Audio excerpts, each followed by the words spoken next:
Isa din ba kayo sa mga nagpapalaro ng iba't ibang klase ng palaro? Yung iba may mga kuskos, yung iba may mga patala, kahit na anong proseso ng pagpapalaro. So sa akin guys, patala.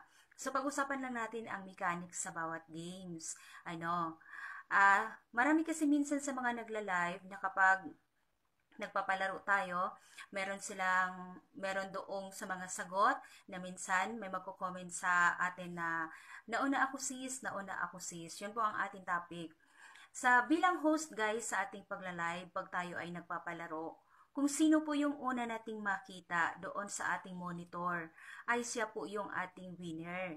Hindi po natin i-consider yung nababasa natin na ako po ang nauna sis, ako po ang nauna, ganun-ganon. Kasi hindi po pari-pariho ang net natin. Merong mahina ang signal, meron pong malakas ang signal. So, hindi na po natin hawak yun. Basta, ang ano natin ay kung sino po yung unang nakita natin na mag-appear sa ating monitor.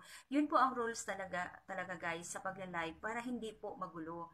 Bali, yung host po talaga ang magde-decide kung sino po yung unang makita niya doon sa monitor, yun po yung talagang tatanghaling winner sa ating mga palaro.